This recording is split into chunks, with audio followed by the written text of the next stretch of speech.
What's up, everyone? Welcome to the Real Life Theology Podcast. I'm your host, Reagan Grace Gibbs. I am a student ministry director at my home church, Ekklesia Christian Church. I'm also a social media guru and a content creator, but I love to talk about cultural hot takes from a biblical perspective, which you're always going to see a lot of on this channel. And if you want to tap into my life, you can follow me across all platforms at The Reagan Grace. So with that, welcome to Gen Z On. This is a series where I interview different members of Gen Z in the church, and we address urgent topics of the faith. Today's topic is Gen Z on giving. Now, this is a hot topic, and it's not talked about enough, but I'm going to let my guest introduce herself first. This is my one of the guests I'm most excited to have, but this is also my best friend in the entire world. So let me go ahead and let her introduce herself. Hi, guys. I am Summer Wilson, and I do worship at my church, and I do photography too, but yeah. So we're super excited. But to kick off this episode, we got to tell the people what's up. So let's give them a little fit check, because I like to do something crazy at the beginning of every episode. Yep. I like to have a question or a hot take or something. Yeah. So give them a fit check. Okay, so the hat's from Shein. Okay, Shein moment. Shein moment, yeah. Shein eats though. Shein is probably not there anymore because they probably got sued for it or something. Probably, but because it's in fact not LA. It's in fact not LA. That is not the LA logo. No. So this is Amazon. Period. Amazon moment. This is thrifted. Okay. We love a thrifting We love queen. a thrifted moment. Yes, we do. Yeah. Because reuse, reduce, recycle. Period. Right. I pretty much earn money by buying this shirt. And then the pants are American Eagle. Shoes are Adidas sale clearance. They were $25. Cute. So yeah, what do we have? Okay, what do we have going on here? Shoes are Adidas. Right. I've been into the Sambas. Are they Sambas? Are they not? I don't know. I've always been a Nike only girl. If you've been following me, you know this. But Adidas has been winning me over recently. When it comes to these, Girl. I've been repping them every day. Yeah. Okay, jeans, American Eagle. Surprisingly, I was an American Eagle hater. But they've been going crazy. This is a different breed. This is a different. No, because I think we got the same style. We did. Completely different jeans, but different pants. It's a new era of American Eagle, y'all. So the pants are American Eagle. Bracelet, Forever 21, necklace. A fire. Okay, it's like a small business. It's called Toka Bee Jewelry. And they basically take old designer brands and reuse and make jewelry out of it. So this is a Chanel purse or something like that made into a necklace. So it's fire. Shirts. Don't get me started, all right, y'all. No, take us. This brand is called Jesus is the Missing Piece, okay? The front, we got forgiven. Right. Then on the back, it's got a bunch of different sins that you're forgiven of. Y'all, my friend Georgia runs this brand. She's tough. She's dope. And she made this brand, and she was talking to me about it. I saw pictures of it. I was like, this girl fire. Because how do you even come up with this? So amazing brand, amazing quality, super dope owner. Highly recommend. So y'all get y'all one of these. And there's a ton of different styles, a ton of different merch. I'm in love with it. So Jesus is the Missing Piece. Check them out on Instagram and cop some. So with that, now we know the important things, who you are, what you're wearing. Right. So we're going to get into today's episode on giving. It's giving. It's giving. It is. So let's talk about this though. I feel like tithes and giving and offering, all that, is not talked about enough within Gen Z. It's not. No. I think it has become something that a lot of Gen Z neglects.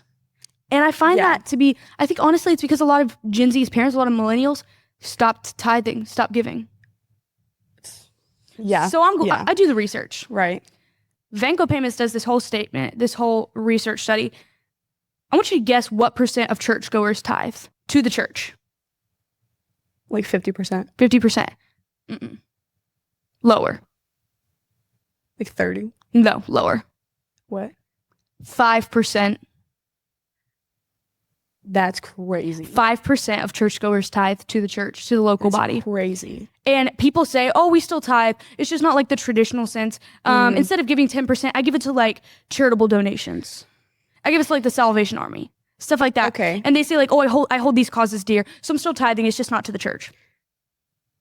I think it's wild that such a foundational element of a relationship with God is something that's only prioritized by 5% of Christians. And we're going to dive into that more, but That's it. Right. I mean, we talked about in an episode I did with Bailey on deconstructing, we talked about, statistics of students falling away from Christ and stuff like that. But looking at this number, this is not just Gen Z. This is the church as a whole, Christians as a whole, 5%.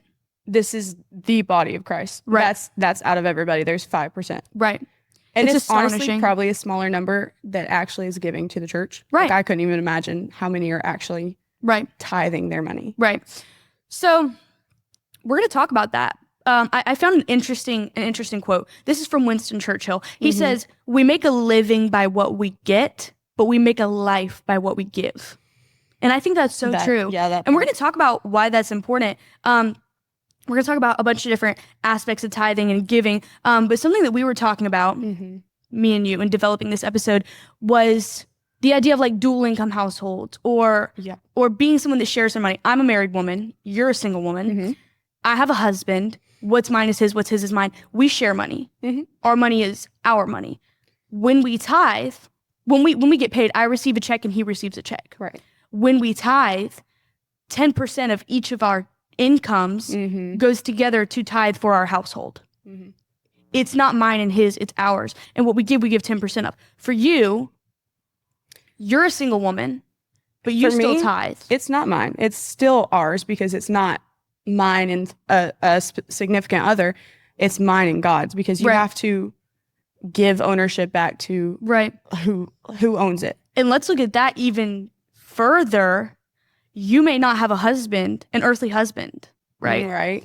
But you have God. So let's talk about, the Bible tells us, wives, submit to your husbands, but husbands, love your wives as Christ loves the church. He's already loving you as Christ loves the church, but you're still submitting to him and giving in the way that it says, or wives, submit to your husbands. Okay. So yeah. So I think that it's important to, even if you're a single person, don't look at, like, oh, I don't tithe for my household because I'm not necessarily a household. It's just me. You're still giving in your finances. You should still be contributing something. You should still be sacrificial with your money, because in the first place, honestly, it's not yours. And we talked about you had an interesting take about coming to the realization that the money truly is not yours. Right. No, that, like, the truth is, I think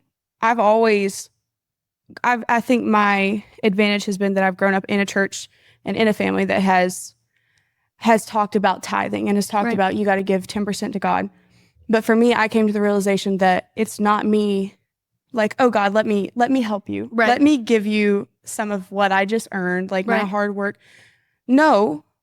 Do you think God literally created, like, the whole universe? He created the galaxies, the oceans, the trees, the people. Do you think he really does not own your Corvette?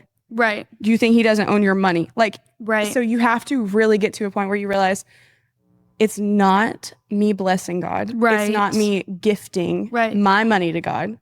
It's you paying your taxes. Right. And it's not even like that kind of thing. But if you want to get to the logistics of it, it's his money. Right. The least you can do. And I think that terminology, people almost, and I know you say this just as a descriptive word, but people almost look at things like the tax. People look at tithe as, God says I have to give him 10%. Because so many people say tithing is a command. God does say in scripture to give, but he also says to give joyfully. Not out of a negativity toward giving, not out of obligation. He says give joyfully. And so I think people look at it like, oh, I give because God says for me to give. We know the take from women, and every woman watching will understand this. I want my man to buy me flowers, but I don't want to tell him to buy me flowers. Okay. Yeah. Hold on. You get that. I don't want someone to gift me something. I don't want you to do it because you're forced to. God doesn't want your money because he says, give me your money. Yeah. God wants you to give because you're willing to be sacrificial with him. He says, give to me, but you know what? Let me get comfortable because I don't give to God because God says give to me. I give to God because I love him so much that I'm willing to be sacrificial and have less if I'm able to give him more. Right. I give to God. I find joy when there's a month that I'm able to give a little extra. Because I can't able physically to go find enough to give to him. Right. Like I will never in my lifetime have enough. There's nothing I can give that will equate to what he gave me. So when I give, it's not an act of obligation. It's an act of, God, I can't compete with what you gave me, but I'm sure going to try. Because I'm not going to settle for, well, I can't repay it. So I'm still going to try. Yeah. I mean, that's like, you know, if somebody gives you if I pull up today and I give you Eras Tour tickets. Okay. You're not going to be real? Like, not for real, I'm sorry. No, okay. But you're not going to be like, dang, I can never give her a good enough gift back. So I'll take it, but thanks. And you're not going to do that. You're going to feel in debt to what I've done for you. And you're going to be like, no, because I appreciate that so much that you as a friend love me in that way. And you're going to spend the rest of your life trying to double it back. But the issue is that people are willing to accept from God, but never return and give to God. And I think that's where it becomes dangerous. It's so dangerous. I think it's a lot of, and I'm saying this, I'm speaking from my heart and from my past experiences. It's from a lot of ignorance because I'm going to close my eyes and pretend like I'm not taking from God in this. And I don't think people just, I've heard this. I don't think people just don't have the conviction to give. I don't think so. I've heard that many times. I've heard, well, it's not really a conviction of mine to give, to tithe. Yeah. I don't care if it's your conviction. Right. Like that's everyone's conviction. That's what you should, as a person, as a child of God, you should want to give to your Father. Like you should want to give back to him. Right. And I think that people honestly within our generation don't know what is tithing. What is giving? What is how many times in a church you come in, and no qualms with this, how many times do you come in and they say, all right, we're going to go into a time of tithing and offering? Same thing you do with communion. We're going to go to a time of tithe and offering or time of giving. Like a routine. Let's get some distinction. What's tithing? What's offering?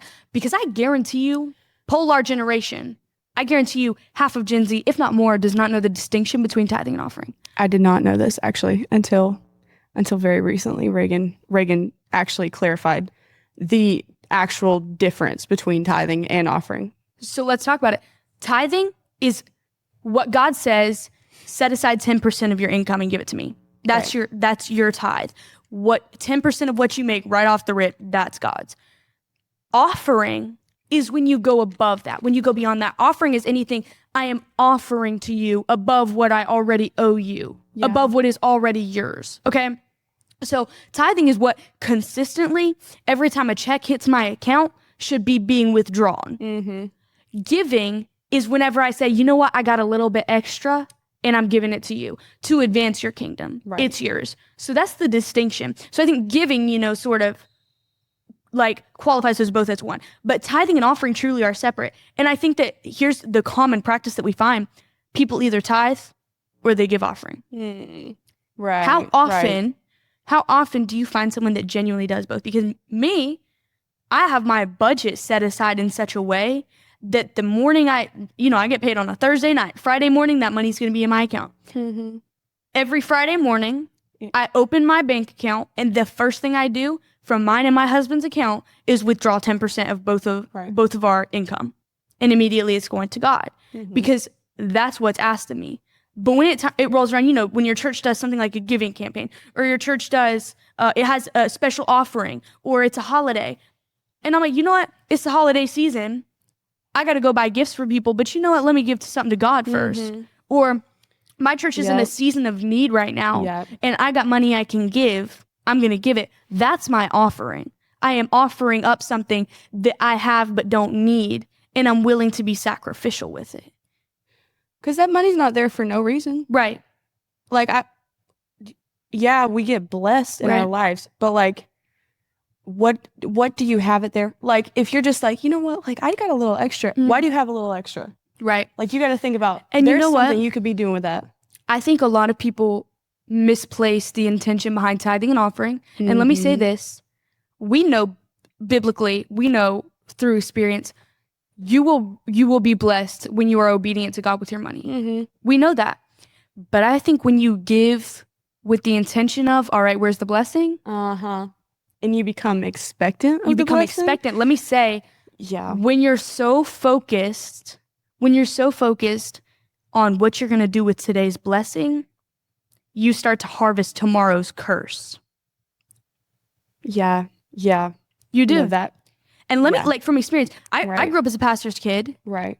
My dad always, from the time I got from the time I was getting allowance money, he would say 10%. Right. 10%. So for me, this was routine. I knew. And not only did he tell me, he explained it to me. Why do I do this? It's not mine in the first place. The money I give you for your allowance, that ain't even my money. And No. I had it modeled. And my dad is a very humble man. He does not like to be bragged about, but he ain't in here, so I'm gonna say it. He was always the most sacrificial person I ever saw with money. And this is saying something, you know this. I grew up on food stamps. I grew up with a family. My dad did not have a large income. Even when we first started our church, there was a long time during the time that we planted a church that he was not actually paid by the church. Yeah. He was ministering out of the heart of his ministry, not because of an income. And there was a long time in my childhood, I watched my parents as I grew up, and they struggled, but their main priority Was giving. we could not know what we were eating tomorrow, but that tithe was going to be, and it was not going to be 10%. It was always going to be above and beyond. He was always going to make sure God got his before anything else. Yep. And if that meant that people had to see their pastor at the grocery store using his food stamp card, then that's what it meant. But he was not going to take away from God what was God's. Never. And he very much instilled that into me and my siblings. And there was a time I found out that I had been tithing, but it was on an old card, and somehow my card had not been processing. And I was talking to my mom, and I was like, I don't know what's going on with my bank account. She's like, you haven't been tithing? The conviction hit. I had to count up what had not been processed and give it all at one time, because I knew even if I did it out of ignorance, out of not knowing what's sitting in that account, it's not mine. And I'm not going to touch it. I'm not going to keep it, because that's not mine. But that was modeled for me in such a way, with such seriousness, to know that you don't hold on to what doesn't belong to you. I mean, that's good. We talked about this morning with you and your sisters. What was it you said? Girl, I was telling Reagan the way that we have to look at it. If my sister takes something from me, if anybody of y'all have siblings, you got sisters, if they take something from me, I'm not going to say, can you give me that back? Or can you give me back 10%? No, girl, bring that to me. Right, exactly. Because it's mine. Right. Like, I'm not just going to be like, oh, well, it is mine. And that's the seriousness. That's the serious, that we need that's to have. The urgency. And that's one thing I see. When I say this about my dad, this is not just for me to be like, oh, y'all, he gave so much when he didn't have nothing. Because I see him now, and he is by no means, we're by no means the wealthy people, but I see him now in the way that God has blessed him because of his obedience when he had so much less. Right. And I know, you know what? He did that. He blessed him because he was so obedient to him. He gave when he didn't have much to give. He was obedient, and God blesses. God doesn't bless the giving part, because you can be rich and give your 10%, and that don't mean nothing, because it's just a dime out of your pocket. Yeah. But you can have nothing, and you can give more than 10. You can give nothing and still give, and God's gonna say, it's not about not verbatim, but it's not about the money you gave, but it's about the intention, the purity of heart, and the obedience and submission to God in doing so. Yeah, absolutely. And just another thing is, you have to get your priorities. For sure. Your dad had priorities. For sure. He had his list. When you give to God, I've said that this morning when we were talking through this, but you don't tip God. Right. It's not okay, let me pay my car payment. Let me pay this. Let me pay this bill. Let me take care of this. Let me do groceries. But that and then I have this much to give to God. I'm okay to give God this much. No, girl. Yeah. You give God this much, and then your budget. Right. And you know what? Sometimes that means you're looking at your budget and you're saying, if I got to give to God, I can't have this bill this month. I can't have Spotify this month. Or I can't. And that's okay. That is totally fine, because you got to give to God. Right. Like, you can cut some of these things in your budget out to where you can give to God, and you'll still be blessed.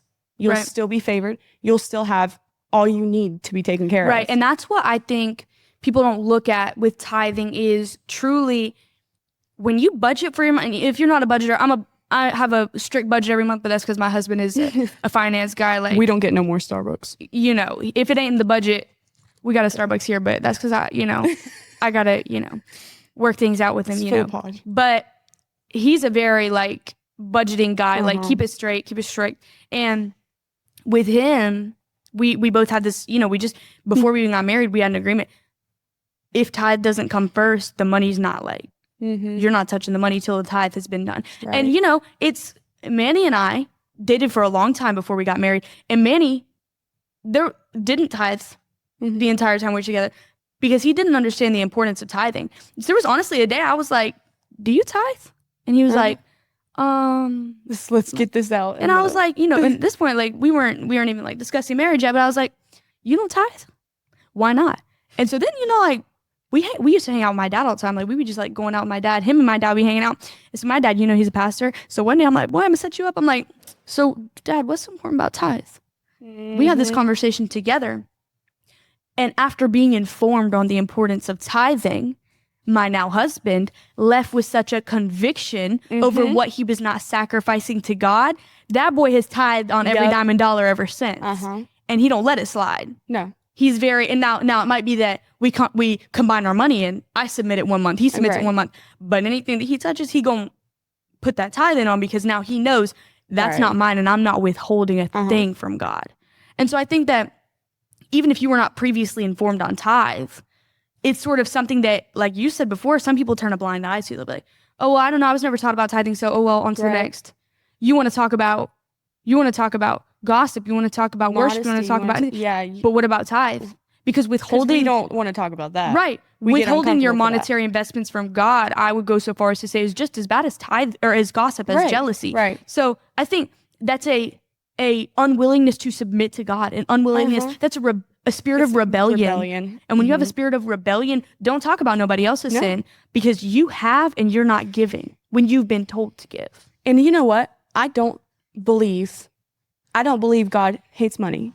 I don't think it's the money. I think what it is because there's a story in the Bible where God told, I think it was a king, I think it was somewhere in Luke, I'm not 100% sure, but he told him, sell everything you have. Get rid of your possessions, your belongings, follow me. I don't think it's the money that he hates. I don't think it's the fact that we own money. It's the love. I think it's the love for money. I think it's money owning the person. I think it's the fact that because money couldn't. Could I give God everything? Right. Like if I can give him, can I give him 10%? Can I give him everything? Right. Because he didn't hold nothing back. That's another thing we can get comfortable with. Okay, I gave God my 10%, but the rest is mine.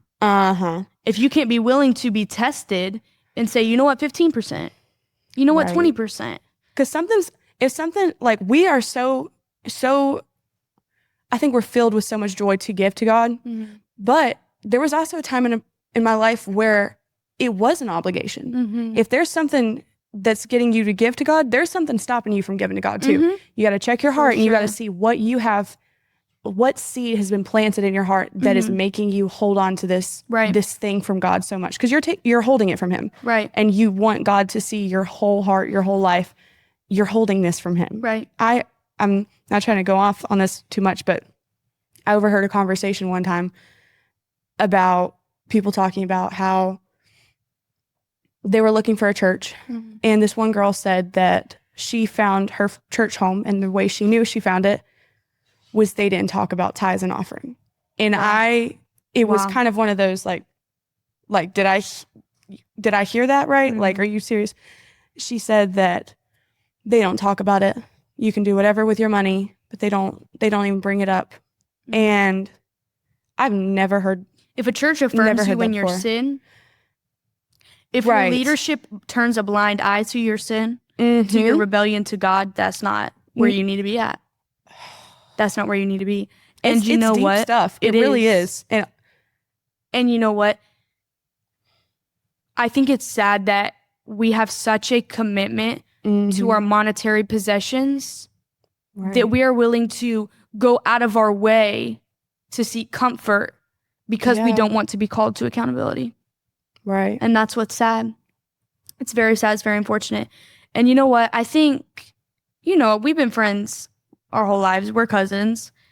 We talk about everything. Mm-hmm. You have a story that we were talking about yesterday. Tell about the gift card. Talk about it. Girl.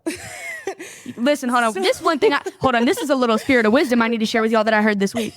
Me and my friend, we work at a church. Y'all know. I don't be raking in the big bucks by any means. But I love my job and I love God, so I'm going to do what I'm going to do, So me and my friend were talking about, sometimes you be a little too broke. And this is why I save gift cards. Anybody who gives me a gift card, immediately, it's getting used, yeah. Because it could be Burger King and I'm going to be over there tomorrow, okay? So a gift card is a gift card. I'm going to use it. And so we were talking about when you're hungry, but you don't got, you can't be really blowing your money like that. So that's when the gift cards come in handy because that's free lunch, basically. Like girl math, that's free lunch. So we were talking about when you're hungry, but you only got an Amazon gift card. So you go on Amazon and you buy a Taco Bell gift card with the Amazon gift card. Wait, I never. I was like, we're sitting here talking about, I'm like, girl, that's a whole new level of broke. That's a whole nother level of broke. Because she said, I go on Amazon, buy a Chipotle gift card with the Amazon gift card, then I take that to Chipotle. I was like, okay. Nah, we got problems though. I mean, yeah, but like. I said, go on Amazon, buy the Visa card I'd vote with the Amazon card. Right. Then you can use any. No. So anyway. You take the Chipotle gift card. Right. But you got a testimony about a gift card now, friends. So tell them. Listen. All right. You got a testimony? The lady at our church that does all the finances and stuff, she's like family.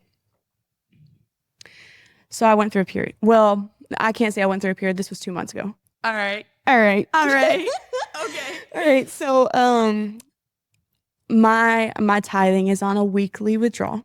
I'm like, I pray over it every week. I'm like, Lord, this is 10%. Like, sometimes my check and my 10%, they're not the same. But I prayed about it for a while, and I was like, I'm just gonna trust God. I'll up it if I got more to bless. Not bless him, but more to give. That's what I meant. So anyways, it's on a weekly withdrawal. All right, so one week, I get a message. I get a message from this lady at our church, and she goes, "Hey girl, your card declined. Your card declined on tithes." That's a new level. No. That's a new low. And then I was like, okay, so let me pull out of my savings. So I pull out of my savings, and then I think I had like, y'all, I'm not a great saver, but I was like, you know what? It's for the Lord. I pull it out. She's like, okay, great. The next week, hey girl, it declined.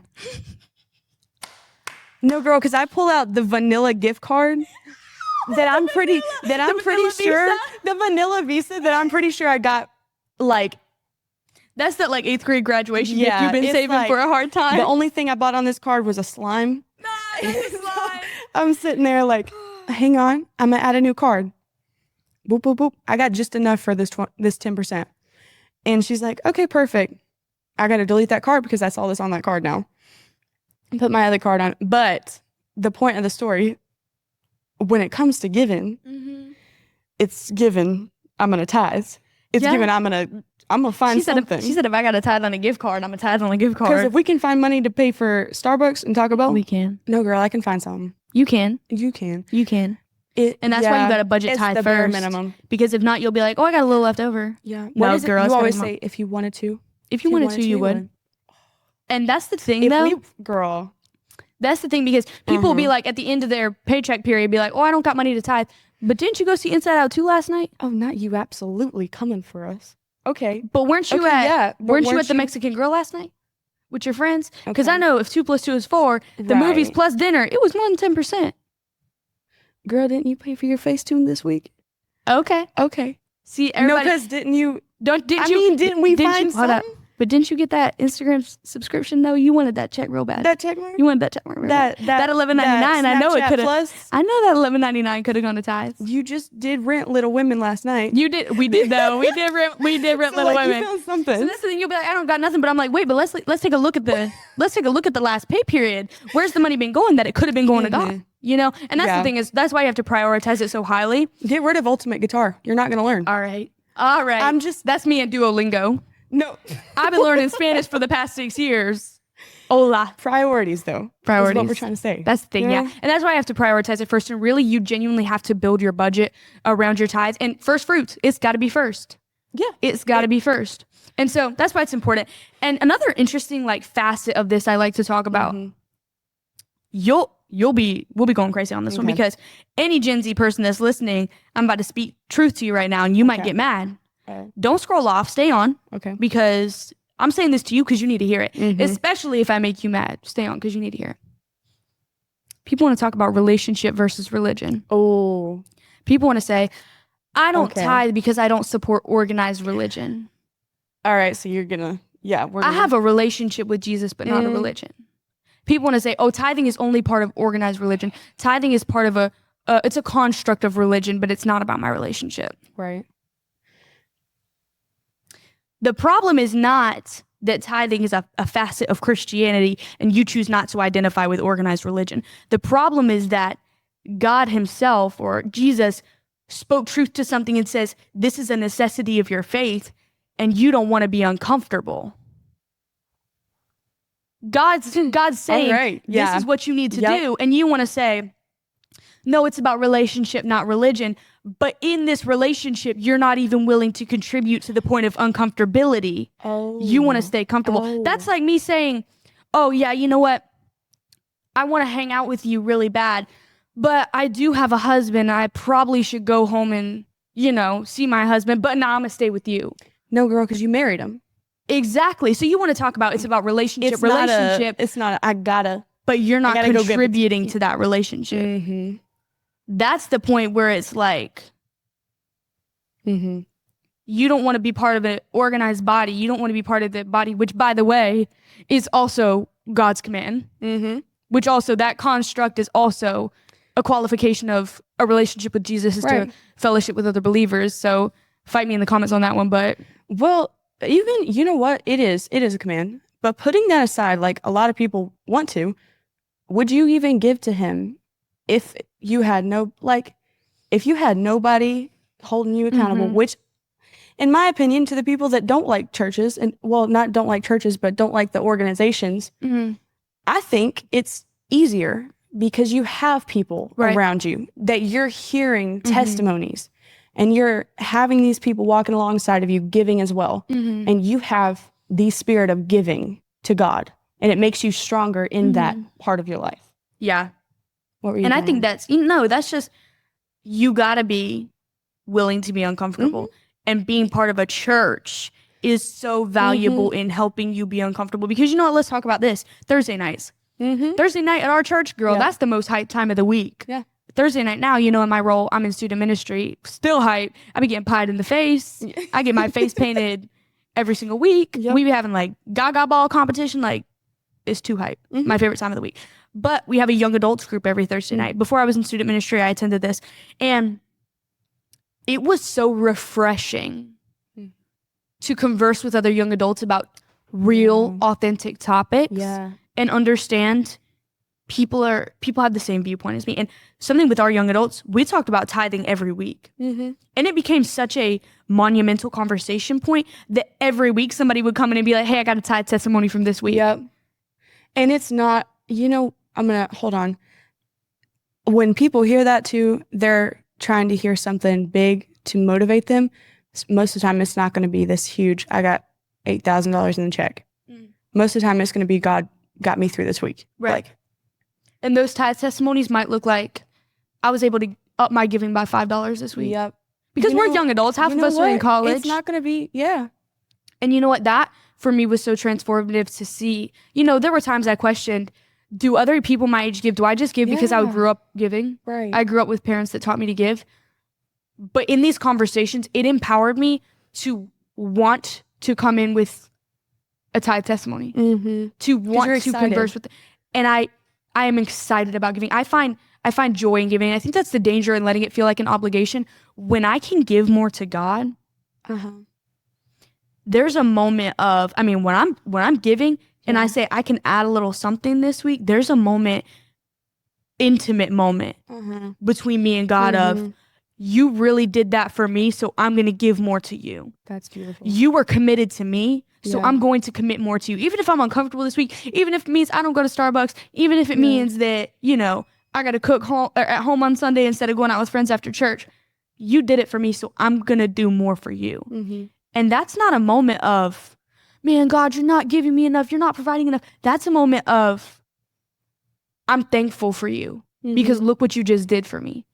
And that is a moment of pure joy for me in my walk with God. And that's what I mean by saying it's a relationship, not an organized religion, because those are the moments, in relationships, look at it. There are certain times I loved Manny when he was my boyfriend. Mm-hmm. But when he proposed to me and asked me to commit to him and be his wife, I left feeling so much more love, feeling so grateful and joyful. I loved Manny when I was his fiance. But the day we got married, I left feeling so much more love, feeling so much joy.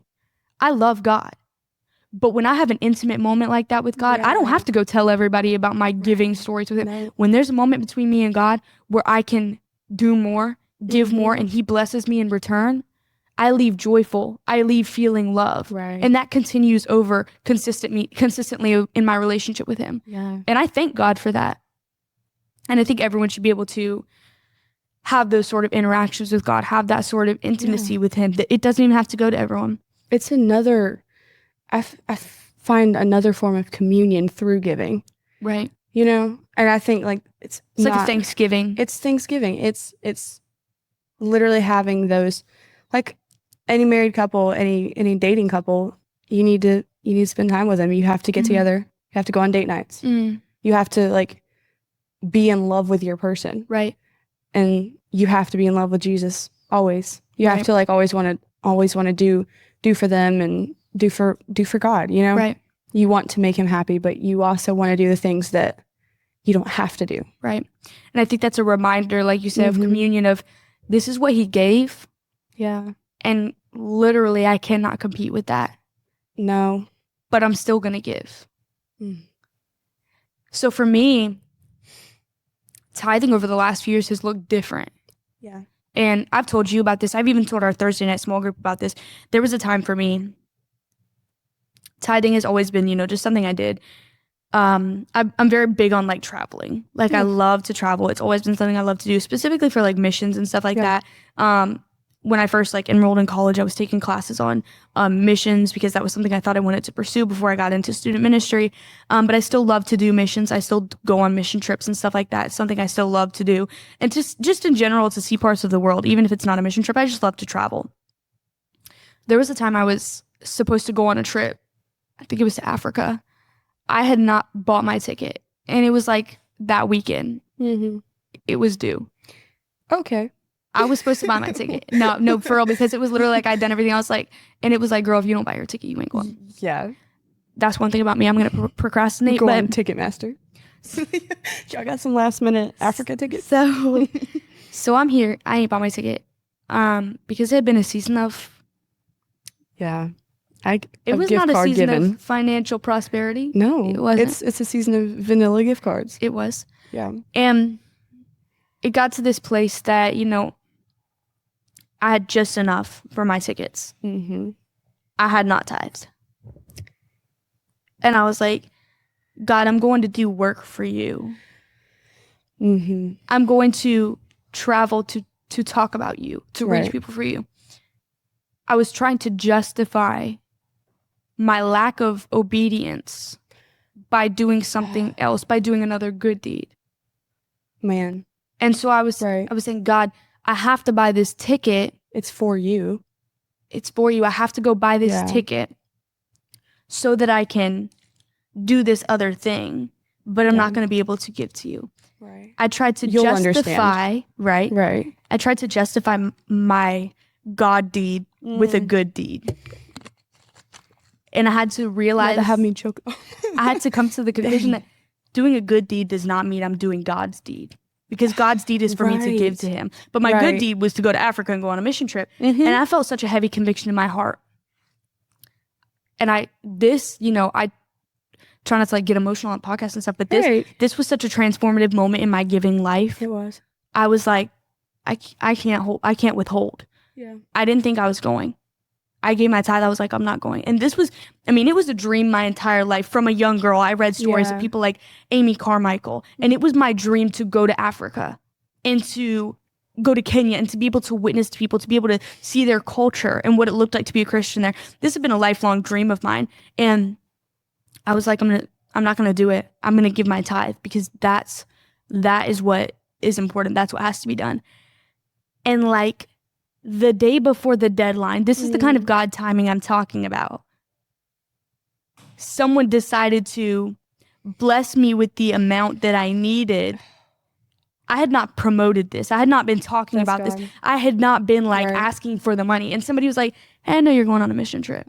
I know you need this. And you can't make that up. You can't make it up. You can't. And had I not given that money to God, I don't think that the trip would have been as fruitful as it was. Yeah. And I think there was no way for that to take place had it not been from God. There was another example that I've shared about with you in our group before, that God does things. It was around the holidays. I didn't have money. I tithe. And I could go off on examples of this. And I kid you not, I checked my account and the money was there. I was like, let me confirm. I gave the money. The statement was there, but the money was there. And someone had just given me, it was like a tax refund or something that I didn't even expect. Right. And the money was there. And I was like, that's God. Yeah, I got chills. And it's that type of thing is people talk about you get blessed when you give, when you give, God will bless you in return. When you go into it without the expectation of the blessing, but with the purity of heart of, I can't not do what I'm told to do. I can't not submit to God when he's done so much for me. Right. He sees that. Yeah. And he honors that. And I think that's something you constantly have to remember is even when you literally don't even know how you're going to make it to the next day, to the next pay period. Okay. If you're obedient to God, he's going to honor that. And I'm not saying, $500 is going to appear in their bank account. It might not. God might make you see it through. Yeah. You might have to hit up somebody. And it might even be stuff happening that you won't ever know about. Right. The way he's blessing you. Right. It might be stuff that won't happen to you. Right. And that's the thing. You have to be willing. And patient. Have to have patience with him. For sure. That's really, thank you for sharing that. That was beautiful.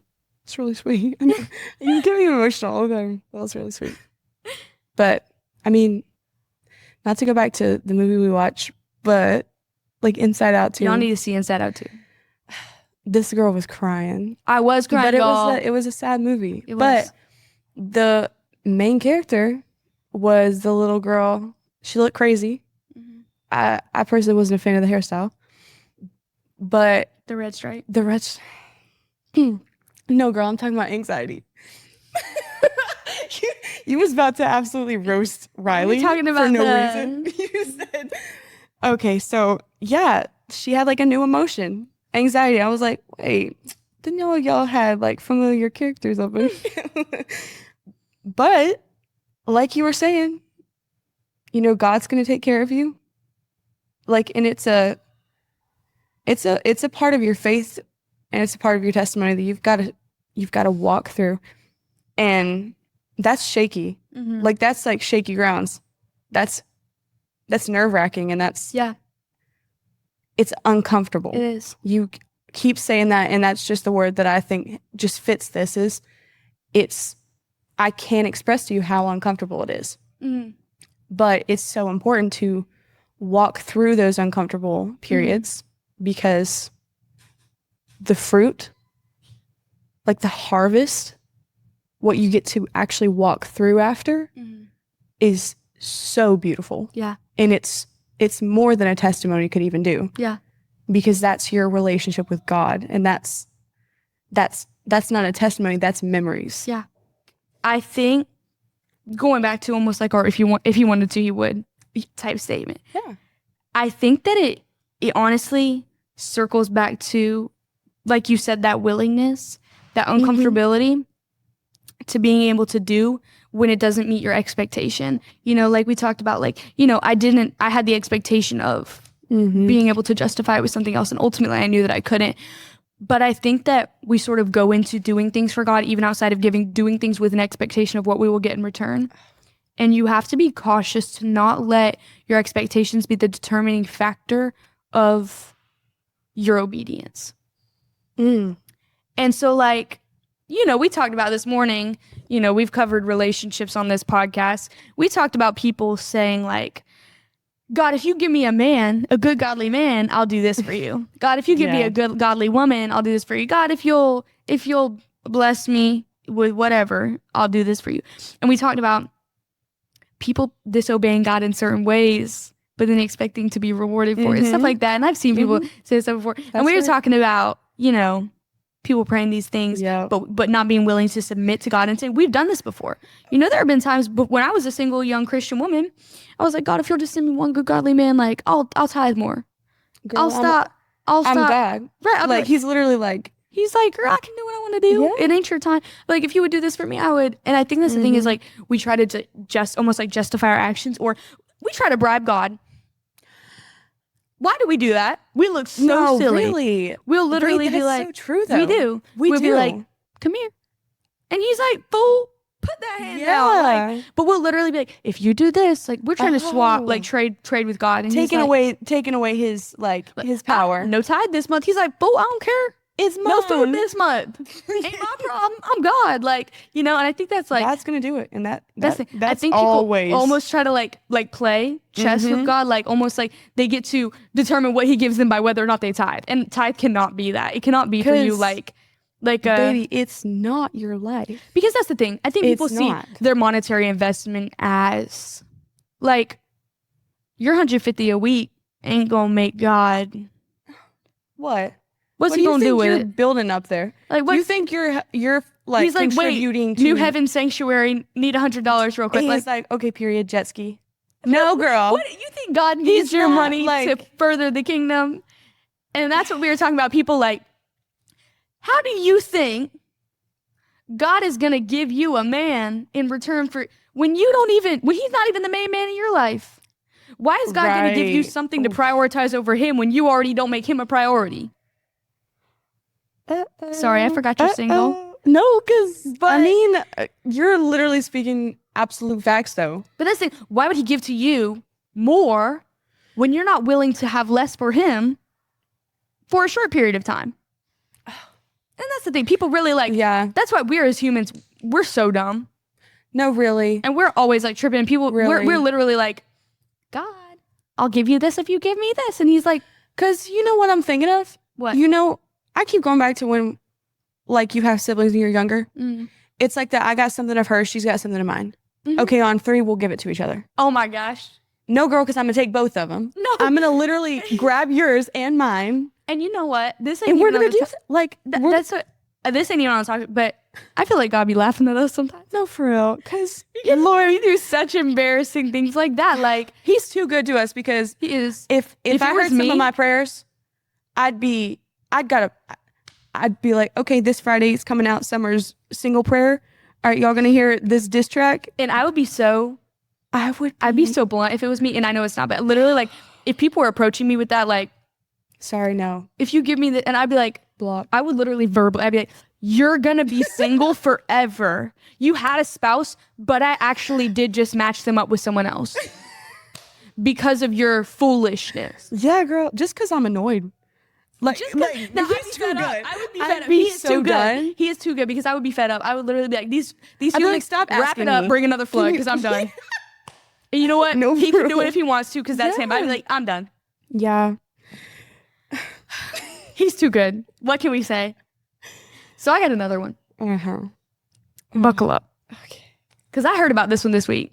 Okay. Doing some research. Let me get comfortable for this one. Should you tithe while you're in debt? Girl, if you don't tithe when you're in debt, you ain't gonna get out of debt.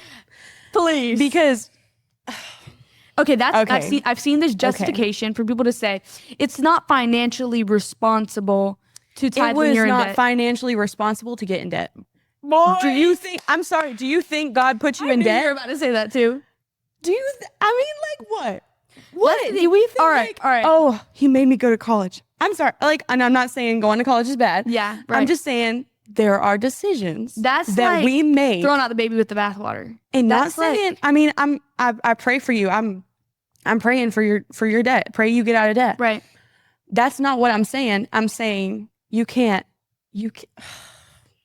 That's like if you make me mad and I punch your brother for it. Right. Like, I did something dumb. Like, what did he do? And he will suffer for it. Like, go down. Yeah. Exactly. Like, what did he do? God's like, yeah, honestly, you're the fool. Like, honestly, I think that's one of the biggest testimonies you could have. Right. Is saying like, okay, I was in debt. I gave God this money. Watch him do it. And that's the thing. People will be expecting those blessings like we talked about. Like, God, if you'll just get me out of debt. But you won't give to him when you're in debt. It's like, girl, debt's the least of your worries. Because I know you maxed out that credit card at Zara. At Ulta? At Urban Outfitters? Oh, sorry. Don't start I'm with sorry, Urban because we love her.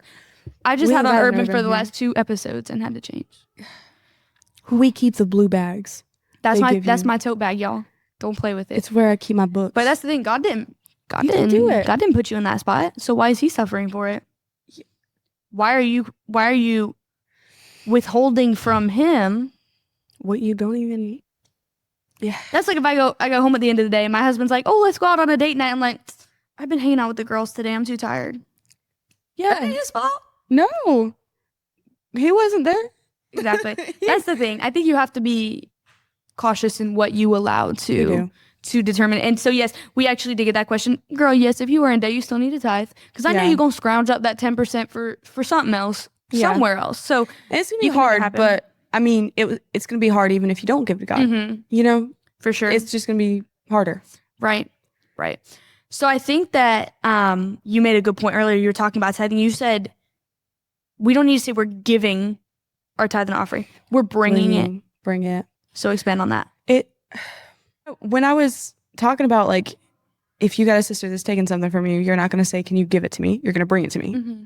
Like it is literally when we are giving it to God out of joy and out of the pureness of our hearts, we can't give it to him. Mm-hmm. You can't just give it. Right. Just, or it's like, give that to you. I'm going to make such a big difference, God. Yeah. And I'm like, you're not. In your church maybe, but like God's like, girl. Where it's going to make a difference is with you and him. Okay, wait, have you seen Hunger Games? Yeah. You know in Finnick O'Dare, she's like, how much do they pay you? He's like, oh, I haven't dealt with something as common as money in years. Mm-hmm. She's like, what do they pay you with? And he's like, secrets. Yeah. God's like, I don't need the money. No, girl. I don't need the money. But no, seriously. I mean, like he's done too much for us. Yeah. For us to just give to him. Yeah. Like, so I think because there's a difference. Yeah. There's a difference, and I got to give that back to. I'm gonna go bring that to her. Right. I'm bringing you this. Right. I'm not just bringing you my money. Mm-hmm. I'm bringing you faith. I'm bringing sacrifice, obedience, submission. Right. Yeah. And that's what it's about. Right. That is what tithes to me is about. Is I want to not only give him my money, like I want to be giving him my sacrifice. I want to see my character through my giving. I want him to see his character through my giving. Yeah. Girl. Oh my gosh. Oh. You know. Man. You know what?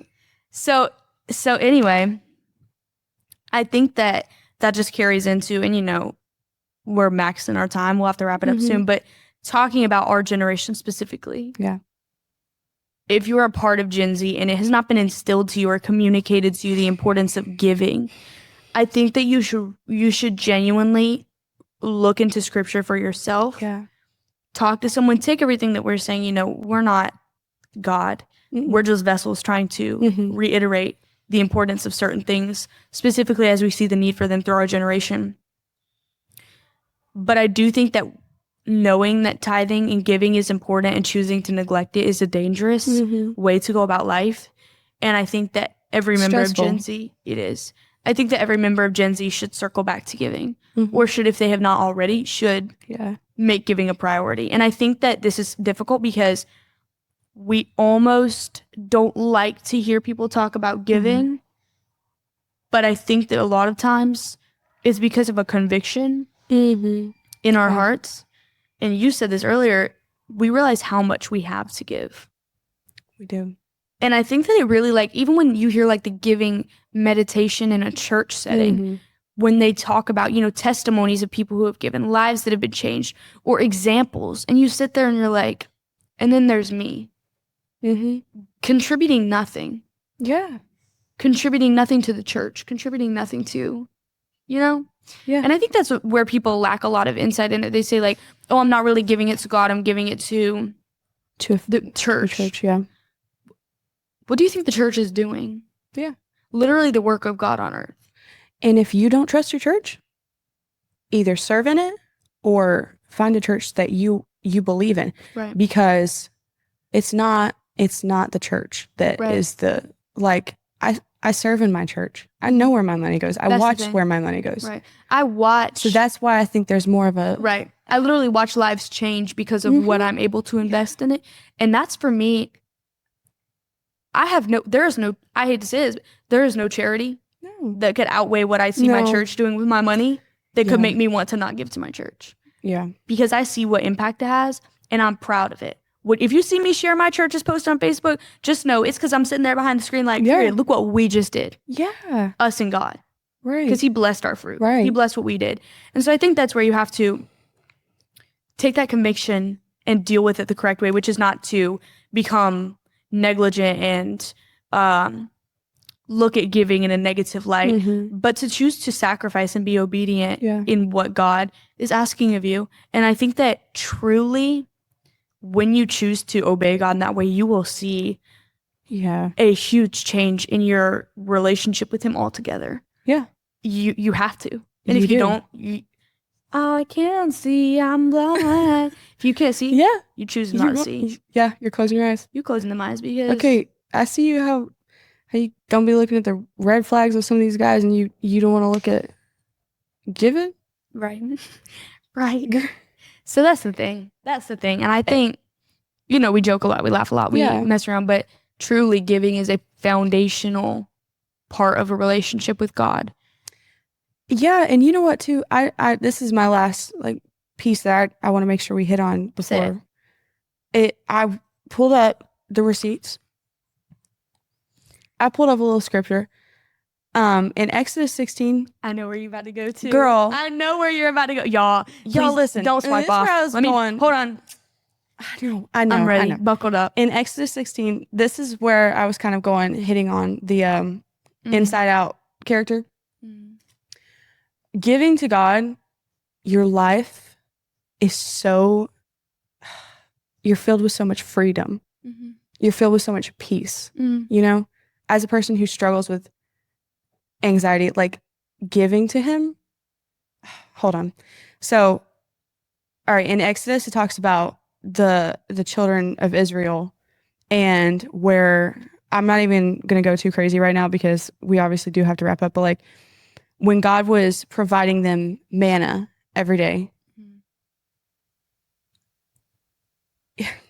and he was like, you don't worry about tomorrow. Like, and I'm He's saying, in a Sunday, nutshell. don't be out here. No. Yeah, he's like, you don't stress about Sunday if it's a Saturday. But he was telling people, you know, don't be trying to hold it. Don't be trying to keep it. I'm going to bless you. Like, you got to trust me. And what they did was if they didn't trust him, his blessings that he was going to give to them, provide every single day, they were worried about the next day. So what they do, they try to keep some. You know, you go out to a restaurant, you spend a good bit of money, you trying to get your leftovers. I'm going to put it in my fridge, and I'm going to probably eat it that night, but... And it went bad. Like, they couldn't eat it the next day. It went bad. I think that's just proof of the God he is. Like, when you're withholding, when he's already told you there's a provision that will be there. Because when you try to provide for yourself in a way that only God can fulfill, it's gonna rot. Yeah. No, cause And then we're trying to, because we're sitting there. What in the world, y'all? What do we do? Like, myself. I'm talking about myself. What do I do? Like, I literally will sit there, not be involved in the day I'm currently having, not be paying attention to a single thing, because what I'm sitting here stressing about is my Klarma payment not the paying for, go through tomorrow? Not the paying for. Is this payment going to go through tomorrow? How am I going to pay for that? What am I going to do about that? And he's like, the Lord says, don't test me in the Bible. When he's talking about giving, he says, test me in this. Why are we not able to lift this? Like, girl, I don't want to deal with my finances, honestly. Take it. You can take it from me. For real. But it's hard. It's hard. So I think like the biggest thing I'm learning, don't worry about tomorrow. Like, literally don't be stressing about tomorrow, because as a child of God, I shouldn't. I don't need to. Like, he's taking care of that. I just got to get my priorities, give it to him, worry about what I'm like, you know what, God, you're taking care of tomorrow. I need to give to you. Right. Let me do let me do this. Like, you know, when you're splitting the bill at dinner, it's like, no. On me. I got you. Or when you're like, do we need to do 2 orders? They're like, no, just 1. The little wink. I'm like, you too good to me. Yeah. Me with God. Me with God. How we be. Bro. That's my twin. So anyway. My provider. You know that song? All right, little worship break. Hit him with it. Ja, ja, ja, ja. Wait, I was thinking the beat part. You my provider. You know what I'm talking about? Yeah, the little remix. Yeah. That was so, yeah. I think he does that too. Yeah, he kind of went fire on that. Yeah. It was pretty good. Anyway, sorry, we had to serenade y'all real quick with a worship moment. I know if y'all are listening to the car, you probably hit him with one of these. Hand up in the air, eyes closed. Wait, don't close your eyes if you're driving, though. SoundCloud after this. It's giving. Okay. So anyway, thank you guys so much for tuning in on this episode of Gen Z On, talking about giving. Again, you can tap in on any platform to Me and My Life at the Reagan Grace. You want to plug anything? Yeah, bro.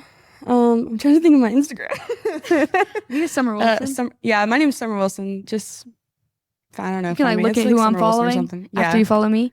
Yeah, follow her and follow me. But anyway, thank you guys so much for tuning in to this season, to this episode. I'm so excited to continue these conversations. We will continue this time next week. So thank you for watching. I look forward to doing it all again next week. Until then, be blessed.